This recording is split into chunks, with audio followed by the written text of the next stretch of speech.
சந்தோஷம், நிம்மதி, அவர் தேவனோடு வைத்திருக்கிற உறவு, அவருடைய நீதி, அவருடைய எல்லா நன்மைகளும், அவருடைய சகல ஐஸ்வர்யமும் எனக்கு சொந்தமாகிவிட்டது. எனக்கு கொடுக்கிறதுக்கு ஒன்றும் இல்லை. எனக்கு கொடுக்கிறதுக்கு ஒரு அவமானமும், எனக்கு கொடுக்கிறதுக்கு ஒரு பாவமும் தான் இருந்தது. அதையெல்லாம் எடுத்துக்கொண்டு அவர் எனக்கு எல்லா நன்மைகளையும் கொடுத்திருக்காரு. அதான் சமாதான உடன்படிக்கையை பாருங்க. கர்த்தர் சொல்றாரு, நான் அவளோடு சமாதான உடன்படிக்கை உண்டு பண்றேன்னு சொன்னா அவளை வாழ வைக்கிறதுக்குன்னு ஒரு கான்ட்ராக்ட் ஏற்படுத்துறேன். அவங்க நல்லா இருக்கணும், என் கூட சேர்றதுனால அவங்க உயர்த்தப்படணும். நான் சொல்லுகிறேன், ஆண்டவராக இயேசுவோடு உள்ள அந்த உடன்படிக்கையை நீங்கள் உணர்ந்து பார்ப்பீங்கன்னு சொன்னா அது உங்களை தூக்குகிற, உங்களை தூக்கி நிறுத்துகிற ஒரு உடன்படிக்கையாக இருக்கிறது. சரி பாருங்க, சமாதான உடன்படிக்கையை செய்து துஷ்ட மிருகங்களை தேசத்தில் இராதபடிக்கு ஒழிய பண்ணுவேன். அவர்கள் சுகமாய் வனாந்திரத்திலே தாபரித்து காடுகளில் நித்திரை பண்ணுவார்கள். நான் அவர்களையும் என் மேட்டின் சுற்றுப்புறங்களையும் ஆசீர்வாதமாக்கி ஏற்ற காலத்திலே மழையை பெய்ய பண்ணுவேன். ஆசீர்வாதமான மழை பெய்யும். இதை எப்படி சொல்றான்? ஆசீர்வாதம் என்கிற மழை பெய்யும்.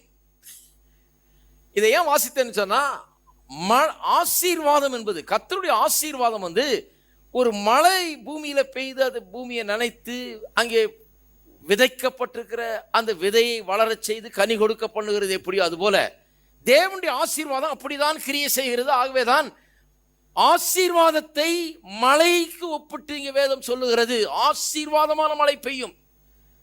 ஆசீர்வாதமான மழைன்னு சொன்னா மழை எப்படி வேலை செய்தோ அதே மாதிரிதான் ஆசீர்வாதமும் வேலை செய்கிறது. ஆசீர்வாதத்தை புரிந்து கொள்ள பார்க்கிறோம் இல்லையா? நம்ம என்ன ஆசீர்வாதம் என்ன பண்ணும், எப்படி அது வரும் நம்ம மேல?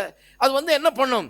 எப்படி பூமியை இந்த மழை நனைத்து அதிலே இடப்பட்டிருக்கிற அந்த விதைகளை அது ஈரமாக்கி அது வேர்கொள்ள செய்து அதை வளரச் செய்து பெரிய மரமாக்கி அதன் மூலமாக கனிகளை உண்டு பண்ணுகிறதோ, எப்படி இந்த மழை இந்த பூமியை நனைய பண்ணி இதை வளர பண்ணுகிறதோ, கனி கொடுக்க பண்ணுகிறதோ, அதுபோலவே தேவனுடைய ஆசீர்வாதம் வெறுமையாய் கிடக்கிற வாழ்க்கைகளை, ஒன்றுமில்லாமல் இருக்கிற வாழ்க்கைகளை கனி தரும் வாழ்க்கைகளாக, பூஞ்சோலையாக, ஒரு பெரிய தோட்டமாக, அருமையான ஒரு இடமாக, கனி தரும் ஒரு வாழ்க்கையாக அது மாற்றுகிறது. அதுதான் தேவனுடைய ஆசீர்வாதம்.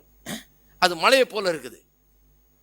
நல்லா ஆசீர்வாதத்தை மழையை போல சொல்றாங்க. அது அப்படியே இறங்குது, இறங்கி அதன் மூலமா பூமியெல்லாம் நல்லா விளையுது. அப்ப நான் சொல்லுகிறேன், கர்த்தருடைய ஆசீர்வாதம், ஆசீர்வாதமான மழை உங்கள் மீது வருமானால், ஆசீர்வாதம் என்கிற மழை உங்கள் மீது இருக்குமானால், அது உண்மையானால், நான் என்ன சொல்லுகிறேன், உங்களுடைய பூமி ஆசீர்வதிக்கப்பட்டிருக்கிறது, உங்கள் கையின் பிரயாசம் ஆசீர்வதிக்கப்பட்டிருக்கிறது, உங்கள் கையின் கிரியைகள் எல்லாம் ஆசீர்வதிக்கப்பட்டிருக்கிறது, நீங்கள் போகையிலும் வருகையிலும் ஆசீர்வதிக்கப்பட்டிருக்கிறீர்கள், எல்லாவற்றிலும் ஆசீர்வதிக்கப்பட்டிருக்கு. இந்த ஆசீர்வாதம் என்று சகல நன்மைகளையும் உங்களுக்கு